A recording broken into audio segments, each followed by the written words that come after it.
Okay, let's go.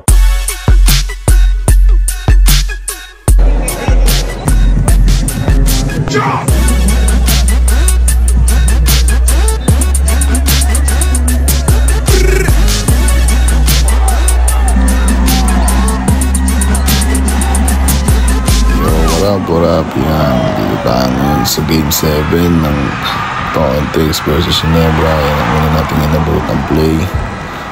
Kalahati na nga pala ng first quarter nang dumating tayo. Ayan, time out agad. At yan, habang dumidepensa yung Gene Kings, mararamdaman mo talaga yung presensya ng Ginebra fans. Ayan, at sinatake niya RHG, si Japit, sinalpakan. Kaya naman proud na proud yung daddy niya, si Georgie Porgy. Nanonood dyan sa court side. Ayan, half time tayo, shooting na ulit sila. Ginebra, ayan, nag-back shoot. Kaya natin itong Talking Tricks. Ayan, parang may mga 5 piso sila sa sahig dyan. Parang tira mo, wala sumasablay yun. Naman pa rin dito ang Talking Tricks ng 5 half time yan. Third quarter, unang salpukan. Ayan, bumangga sila sa jeans. Nagkaroon ng hangover. Ayan, pumutok ang tama ni RHG. Paggay mo ba naman yung gin diba? Ayan. So next play na to talaga makikita mo may hangover pa siya. Pa siya na-recover dun. Sumakit ulo nilang dalawa ni Pugoy.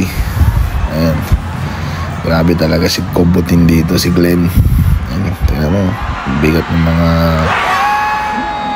in-score niya dyan sa laban na yan.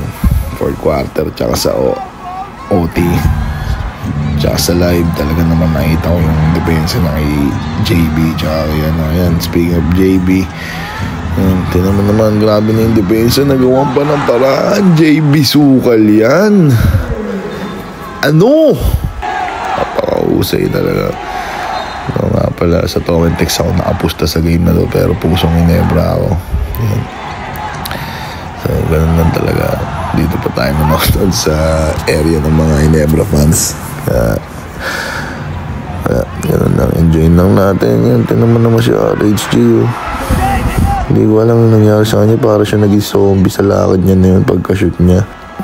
May iniinda siya, siguro sumakit yung inground niya. Hindi niya pa natanggal. Yan, tumayamot ang Ginebra.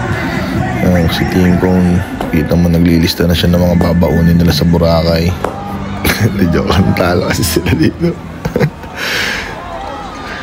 Yan, ang playbang gagawin nila dito, nakalimutan ko na. Lamang 3 Talking Tricks. Yan, tignan mo naman, talagang hindi sumusuko. JB Sukal yan. Grabe oh. May maingay dito katabi ko.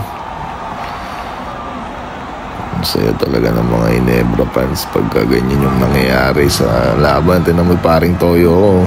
Tinoyo na naman. Tahimik na kanina yan Seconds na lang ito. Tropa ko ditong mataba.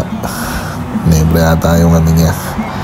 Pusta niya. Narinig ko siya kanina. Meron daw siyang parlay. Ayan. Tinan nyo naman. Kakantaan pa bigla. Diba? Ayan. Pinakamasarap sa tenga ng Philippine sports, yung chant ng Ginebra fans, walang iba. Ayan, Eram di yan naman gagawin. Nakachambo pa ng assist. Napasigaw ako dyan. Siyempre naalala ko na naman may pusta ako sa Talking Tricks. Ayan, medyo kampante na ako ng time na to. Diba, yung parin Toyo ako kumampi na rin.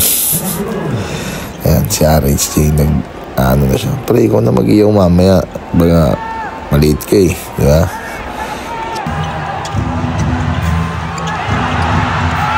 Yun. Ngayon na nga, doon na natapos ang laban. Champion ng mga tropang giga. Ayan, takbuhan na sila. Si Nick Marino, natagpuang malungkot pa uwi. Joke lang, tropa natin yan. Mga ambassador sila ng Ginebra. Alam ko sila ni Boss Toyo. Ayan. So yun, tagal matapos nitong vlog na to. Naantok na rin ako. Tulugan na. Cash out. Ayan. Sinimulan na nila magkalat. Wawa naman yung mga magwawalis dyan mamaya, ano. Kamusta mga talo? Kamusta mga talo? Uy, kamusta mga talo? Dami niya. Hinebra. At yun, pauwi na nga tayo. At sa mga nanonood madalas dito sa Araneta, lalo na pag Ginebra, talagang aabutin ka ng higit 1 oras yata ako nag-antay dito bago nakalabas. Grabe. Pero worth it naman. At yan, dumaan tayo dito sa kumpare natin sa Pasay. Si Chu Brian. Siya kasi isang nagkasasakapustahan ko. Yan.